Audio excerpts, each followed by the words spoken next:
தூங்கும்போது வரையணும் அப்படின்றதுக்காக ஒரு குட்டியாக ஒன்று வாங்கி இது கூட வந்து ப்ரஷ் பென்னும் வாங்கிட்டு அதில் வரைய ஆரம்பித்தது தான்.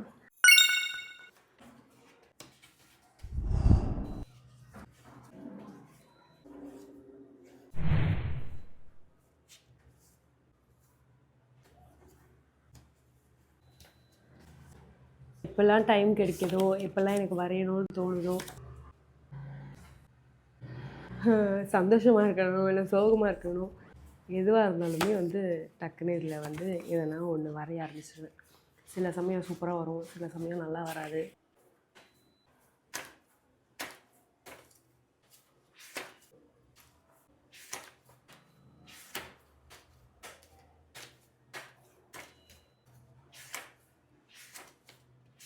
இது ஆக்சுவலி பார்க்குறதுக்கு வந்து நார்மலாக இருக்கலாம், ஆனால் இது ஒரு விதமான ஒரு ஹாப்பினஸ் தரும்.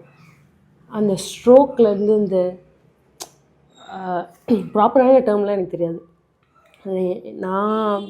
நான் வரைஞ்சி பார்த்ததுலேருந்து கொஞ்சம் திக் ஸ்ட்ரோக்ஸ் இதெல்லாம் வந்து தின்னா அதெல்லாம் வந்து கரெக்டாக அதில் கான்சன்ட்ரேட் பண்ணி பண்ணும்போது அது ஏதோ ஒரு உலகத்துக்கு போய் நம்ம ஒரு விஷயத்தை க்ரியேட் பண்ணிவிட்டு மறுபடியும் ரியாலிட்டிக்கு வர மாதிரி இருக்கும். அது பண்ணி முடிக்கும். Is what I personally feel. அப்படியாக my second one got over. அதுக்கப்புறமா சரி அக்ரிலிக் பெயிண்டிங் அதுவும் வந்து தெரிஞ்ச கொஞ்சமும் வந்து மறந்து போயிடக்கூடாது அப்படின்றதுக்காக இந்த டைரியில் வந்து அது பண்ண ஆரம்பித்தேன்.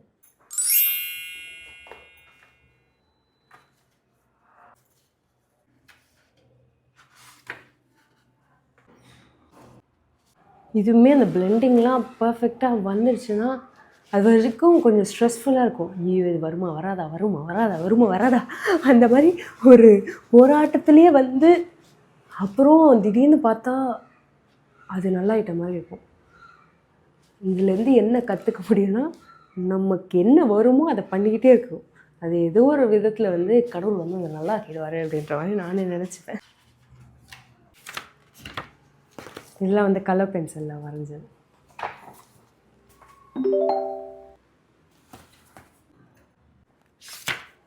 அப்பப்போ சும்மா ட்ராயிங் ப்ராக்டிஸ் யூடியூப்பில் வந்து கிளாஸ்லாம் பார்ப்பேன். ஆனால் அப்பயும் வந்து ஒழுங்காக கற்றுக்க முடியல, கற்றுக்கிட்டு இருக்கேன்.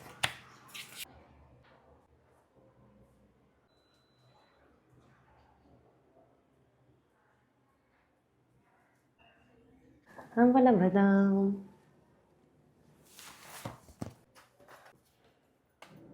நம்ம ட்ராவல் பண்ணும்போதெல்லாம் வரைகிறதுக்கு அப்படின்னு சொல்லி நெக்ஸ்ட்டு வாங்கினது தான் இது.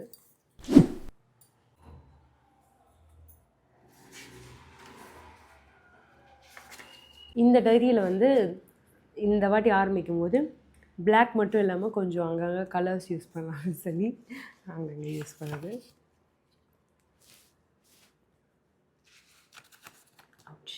இதுலேருந்து நான் சிலதெல்லாம் கிழிச்சு என்னுடைய வாலுக்கு ஒட்டுறதுக்காக ஒட்டிட்டேன், அதனால் கொஞ்சம் வருது.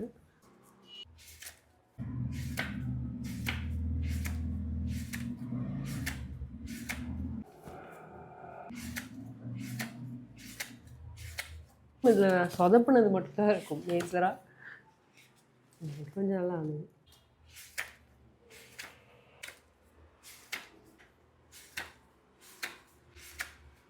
இது என்னென்னா இவ்வளவு திடீர்னு வாவ் எல்லாம் பறக்குது அந்த மாதிரி ஒரு ஃபீலிங்கில் நானே பறந்துக்கிட்டு.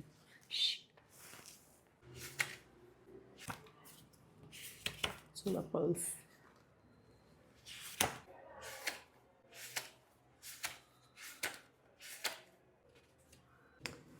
நம்ம அப்பப்போ இப்படி தானே பறவை போகும்போது அப்படியே ஒரு கனவு மாதிரி பார்ப்போம்ல, நமக்கும் பறக்கணும் அப்படின்னு. அந்த மாதிரி ஒரு ஃபீலிங்கில் நானே யோசிச்சு வரைஞ்சது.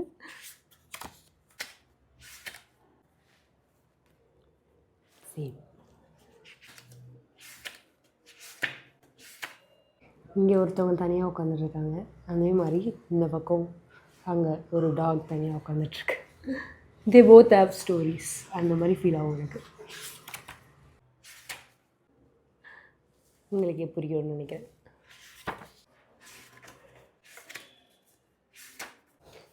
இது என்னன்னா நம்ம சில சமயம் தூங்கிட்டு இருக்கும்போது டமால் அப்படின்னு விழுற மாதிரி கனவுலாம் வரல, அது மாதிரி தோணி வரைஞ்சது.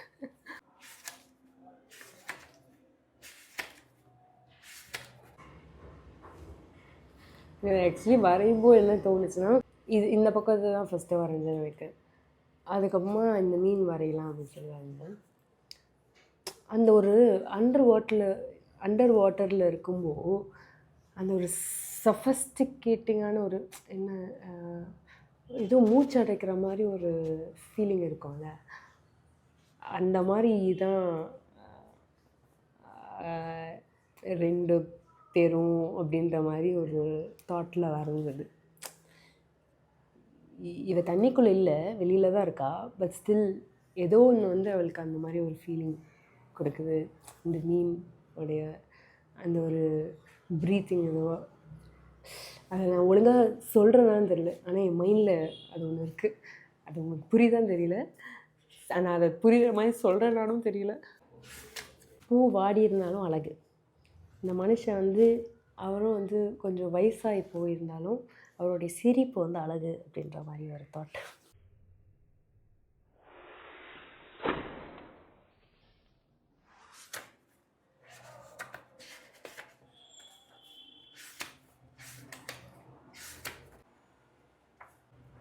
ஏ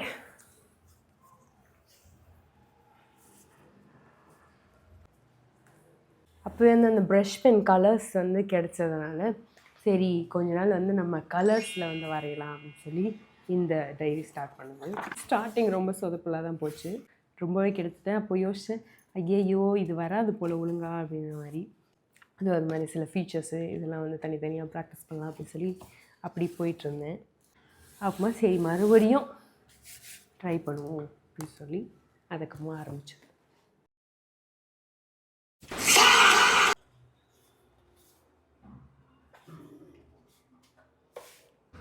அதை எனக்கான என்னுடைய மிஸ்டேக் என்னென்னா, எனக்கு வந்து ஒரு 10 மினிட்ஸ் இல்லை மேக்ஸிமம் 15 மினிட்ஸ் அதுக்குள்ளே முடிச்சிடணும். அதுக்கு மேலே வந்து ஒரு இதை வந்து வச்சிட்ருக்கக்கூடாது அப்படின்ற மாதிரி ஒரு தாட். ஜஸ்ட் இன்கேஸ் ஒரு பெரிய கேன்வாஸில் வந்து ட்ரை பண்ணிகிட்ருக்கேன், பெயிண்ட் பண்ணுறேன், அப்போனா வந்து சில நேரம் யாருனா கூப்பிடும்போது இல்லை என்ன கால் வரும்போது அந்த மாதிரி கொஞ்சம் டிலே ஆகிட்ருக்கோம். மற்ற சமயத்தில் வந்து கை வச்சோடனே ஒரு 10 மினிட்ஸில் கடை முடிச்சிடணும். அப்போ தான் மனசுக்கு வந்து சந்தோஷமாக இருக்கும். இதுலேருந்து நான் என்ன சொல்ல வரேன்னா, வரைகிறதுக்கு இன்ட்ரெஸ்ட் இருக்குது, பிடிச்சதுன்னா சும்மா ட்ரை பண்ணுங்கள். அது ஏதோ ஒரு சமயத்தில் கொஞ்சமாவது வரும். நம்ம அப்படியே பண்ணிகிட்ருக்க கீப் ப்ராக்டிஸிங். நானுமே அப்படி தான் பண்ணிகிட்ருக்கேன். எனக்கு இன்னும் ஒழுங்காக வரல, ஆனால் வந்து ப்ராக்டிஸ் பண்ணிகிட்டே இருக்கேன். பிகாஸ் எனக்கு இது பிடிச்சிருக்கு, ஸோ நான் இது பண்ணிகிட்ருக்கேன். That's it. It is also over. Recent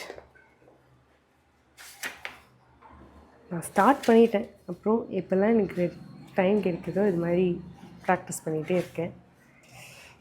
இன்றைக்கி நான் ஒரு நாள் கொஞ்சமாவது நல்லா வரைவேன்னு நினைக்கிறேன். இப்போ தான் வாங்கினதுனால நான் அவ்வளோவா இன்னும் ஃபில் பண்ணி முடிக்கலை, நிறைய இருக்குது. இது சும்மா லாஸ்ட் பேஜில் திடீர்னு வரைஞ்சது. திடீர்னு வந்து அந்த காஷ் பெயிண்ட்டும் வந்து ட்ரை பண்ணுறதுக்கான சான்ஸ் கிடச்சிது.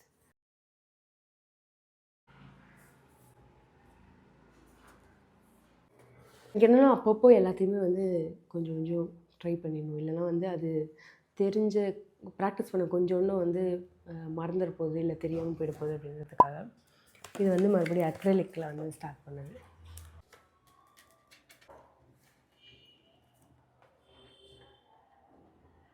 இப்போ தான் ரொம்ப ரீசெண்டாக ஸ்டார்ட் பண்ணது. ஓகே, இப்போது இதுதான் என்னுடைய recent one to my favourite. கரெக்டாக